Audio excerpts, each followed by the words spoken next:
चंडीगढ़ दूरदर्शन के अधिकारियों एवं कर्मियों ने ली स्वच्छता सेवा पखवाड़े के तहत स्वच्छता में भागीदारी की शपथ। लोगों में प्लास्टिक सर्जरी का बढ़ा आकर्षण। राजभाषा हिंदी पखवाड़ा का आगाज शब्द ज्ञान प्रतियोगिता में शामिल हुए बड़ी तादाद में अधिकारी एवं कर्मी। एक पेड़ मां के नाम के तहत दूरदर्शन चंडीगढ़ में किया गया पौधारोपण।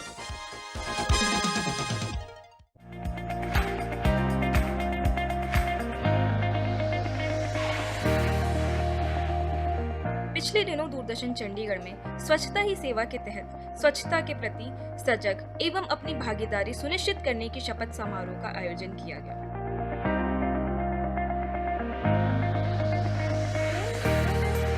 कार्यालय अध्यक्ष सुमित गोयल की अध्यक्षता में शपथ समारोह में दूरदर्शन चंडीगढ़ के अधिकारियों एवं कर्मियों ने स्वच्छता के प्रति अपनी जिम्मेदारियों एवं कर्तव्यों के निर्वहन का संकल्प लिया। मैं यह प्रतिज्ञा करता हूँ कि मैं स्वच्छता के प्रति प्रतिबद्ध रहूँगा और इसके लिए समय समर्पित करूँगा।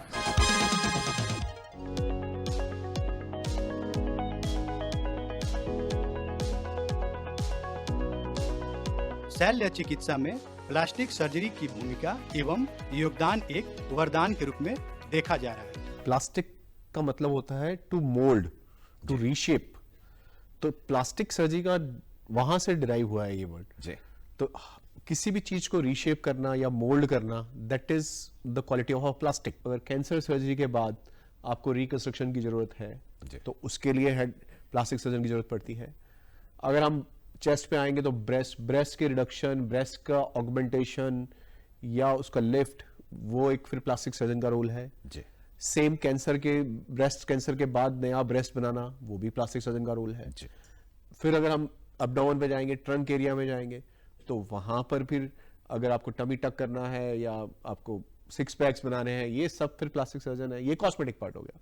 इसके अलावा अगर हम दोनों अपने हाथ, जो इतने इंपॉर्टेंट पार्ट हैं, नर्व सर्जरीज हैं, हैंड सर्जरीज है, हैंड ट्रॉमा है, फेशियल ट्रॉमा है, ये सब प्लास्टिक सर्जन करते हैं। चेहरे की सुंदरता एवं शारीरिक जरूरतों के हिसाब से भी अब आम लोगों में भी प्लास्टिक सर्जरी का आकर्षण बढ़ता जा रहा है।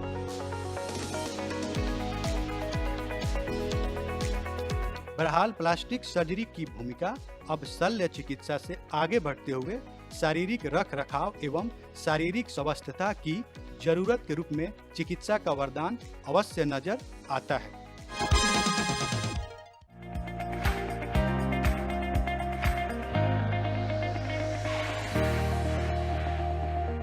हर वर्ष की तरह इस बार भी राजभाषा हिंदी के प्रोत्साहन के उद्देश्य से दूरदर्शन चंडीगढ़ में हिंदी पखवाड़े के उद्घाटन समारोह का आयोजन किया गया।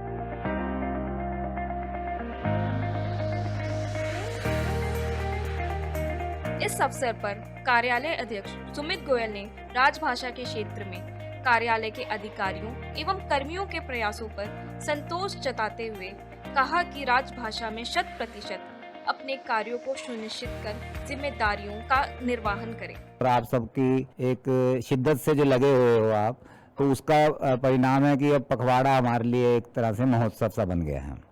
तो बहुत शुभकामनाएं और आप सब लोग तारीफ के हकदार हैं इसके लिए। एक आंकड़ा और भी जाता है, जो हिंदी रिपोर्ट है, कि आपने अपने इन 15 दिनों में कितना हिंदी का प्रयोग बढ़ाया है। ठीक है, तो जैसे मैडम ने कहा कि कहते हैं कि हम पहले ही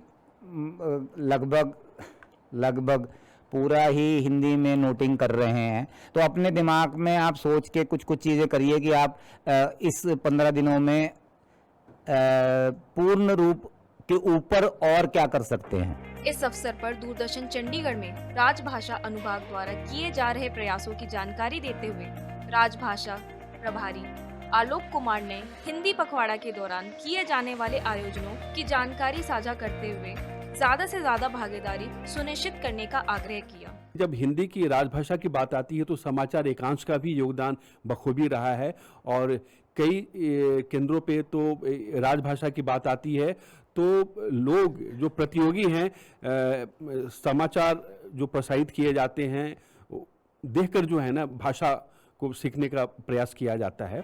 इस अवसर पर अपने संबोधन में कार्यक्रम प्रमुख उमेश कश्यप कार्यक्रम अनुभाग में किए जा रहे प्रयासों की जानकारी साझा की। हिंदी पखवाड़ा का जो हमारा उद्देश्य रहता है कि भाई ज़्यादा से ज़्यादा काम हिंदी में, पखवाड़े में नहीं पूरी साल में हो। इस पखवाड़े को और अच्छा बनाने के लिए इसमें विभिन्न प्रतियोगिताओं का आयोजन भी किया जाता है। तो मेरा ये आग्रह रहेगा कि इसमें ज़्यादा से ज़्यादा लोग प्रतियोगिता में भाग लें, ताकि एक अच्छा कंपटीशन, अच्छी प्रतियोगिता हो सके। चाहे शब्द ज्ञान हो, चाहे श्रुतलेख हो, जो भी हो, उसमें हमारी प्रवीणता नज़र आए। हिंदी को कैसे हम अपने कार्यालय में सुनिश्चित कर सकते हैं। समाचार प्रमुख आकांक्षा सक्सेना ने समाचार अनुभाग द्वारा किए जा रहे प्रयासों की जानकारी देते हुए कहा कि समाचार अनुभाग मूल रूप से हिंदी में अपना योगदान बखूबी दे रहा है। कि हरियाणा हिंदी भाषी है तो हिंदी में ही जाती है, और सही कहा सर आलोक सर ने कि हमारा हिंदी पे पूरा जोर होता है। हम अंग्रेज़ी के शब्द कम से कम इस्तेमाल करते हैं, बल्कि पंजाबी के कुछ शब्द जो हैं अगर नहीं आते हैं तो उसमें अंग्रेज़ी के शब्द इस्तेमाल किए जाते हैं, पर जो हिंदी के शब्द हैं उनका हमेशा उच्चारण और उनका सही मायने में उनकी मीनिंग्स, वो जो होता है उसका जो सही मायने होते हैं, किसी भी चीज़ का अर्थ होता है, उसको हम लोग कोशिश करते हैं कि हिंदी में ही करें। इस अवसर पर उपस्थित अधिकारियों एवं कर्मियों ने भी राजभाषा के क्षेत्र में किए जा रहे कार्यों की जानकारी दी। दूरदर्शन चंडीगढ़ का प्रशासनिक और हमारा जो लेखा अनुभाग है वो उसके अनुपालन में सारा ही काम उसी हिसाब से किए जा रहे हैं जैसे दिशा निर्देश जारी किए जा रहे हैं। बाकी अभी हिंदी पखवाड़ा मनाया जा रहा है, इसमें तो शायद 100% काम हिंदी में ही होना चाहिए, तो कोशिश की जा रही है कि वो काम सारा हम तो हिंदी में ही पहले करते हैं, अब तो फिर भी ऐसा है कि 100% काम ही हिंदी में ही किया जाएगा। 100% काम जो है हिंदी में होना चाहिए, पर हम तो सारा मेरे ख्याल में लगभग पूरा बरस ही 100% कार्य हिंदी में ही कर रहे हैं।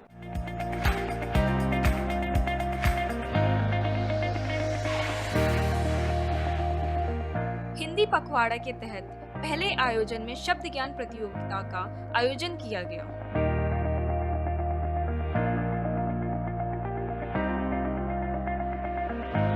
बतौर विशेषज्ञ प्रतिभागी श्री कुलविंदर कंग का राजभाषा हिंदी में योगदान की जानकारी साझा करते हुए कार्यक्रम प्रमुख उमेश कश्यप ने कहा कि श्री कांग की उपस्थिति आज के इस अवसर पर न ही सिर्फ हमें राजभाषा के प्रति कार्य करने को प्रोत्साहित करेगा, जिस तरह उन्होंने खेल के क्षेत्र में कमेंटेटर के रूप में अंतर्राष्ट्रीय स्तर पर हिंदी को स्थापित किया है।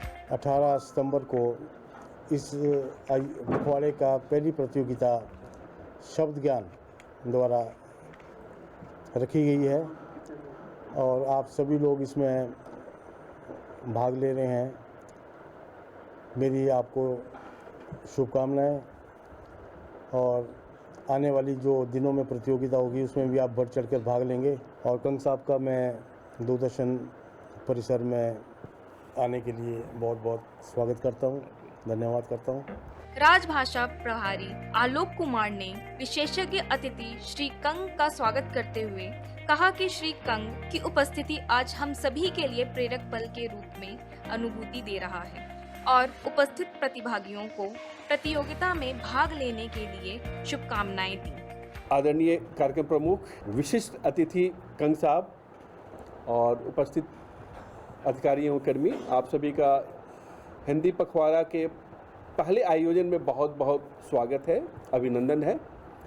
आज जो हमारे बीच जो विशिष्ट अतिथि जो मौजूद हैं, इनके विषय में शब्दों में बयान करना बहुत ही मुश्किल है, और ख़ास तौर पे हिंदी भाषा को इन्होंने खेल जगत में स्थापित किया है, ये कहना शायद गलत या अतिशयोक्ति नहीं होगा। इनकी आवाज़, जब मैं क्रिकेट का काफ़ी मैं शौकीन हूँ, तो इनकी आवाज़ के ज़रिए मैंने क्रिकेट को सुना है और इन्होंने कई खिलाड़ियों को बहुत ही अच्छे ढंग से वर्णन करके स्थापित किया है। बतौर विशेषज्ञ अतिथि श्री कुलविंदर कांग ने अपने अनुभवों को साझा किया। हिंदी पखवाड़े में आयोजित किए जा रहे प्रतियोगिता के नियमों की भी जानकारी दी। ये मेरे लिए बड़े सौभाग्य की बात है कि हिंदी दिवस के अवसर पर इस पखवाड़े में आपने मुझे आमंत्रित किया है तो मैं आपका तहे दिल से धन्यवाद देता हूं। तो मैं समझता हूं कि ये जो हिंदी दिवस मनाया जाता है 14 सितंबर को प्रतिवर्ष, और जो पखवाड़ा मनाया जाता है उसमें प्रतिवर्ष लोगों को सरकारी कार्यालयों में काफ़ी इसमें उत्साह मिलता है, उत्साह के साथ भाग लेते हैं। प्रतिवर्ष इसमें भाग लेने वालों की संख्या बढ़ रही है। सरकार की तरफ से प्रोत्साहन भी दिया जा रहा है, सरकार की तरफ से हिंदी के बड़े बड़े आयोजन किए जाते हैं। और आप ये देखिए कि विदेश मंत्री हमारे अटल बिहारी वाजपेयी जब थे, उन्होंने पहली बार यूएनओ में, संयुक्त राष्ट्र संघ में हिंदी में भाषण दिया। तो आज हमारे चाहे प्रधानमंत्री जाएं चाहे कोई भी जाए, वो हिंदी में ही जाकर भाषण देते हैं।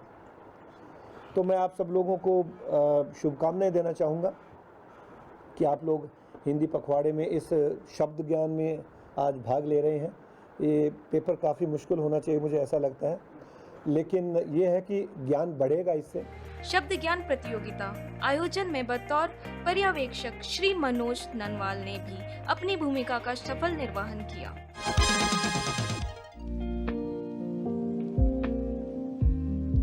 पिछले दिनों एक पेड़ मां के नाम के तहत दूरदर्शन चंडीगढ़ परिसर में पौधारोपण का कार्यक्रम सफलतापूर्वक किया गया।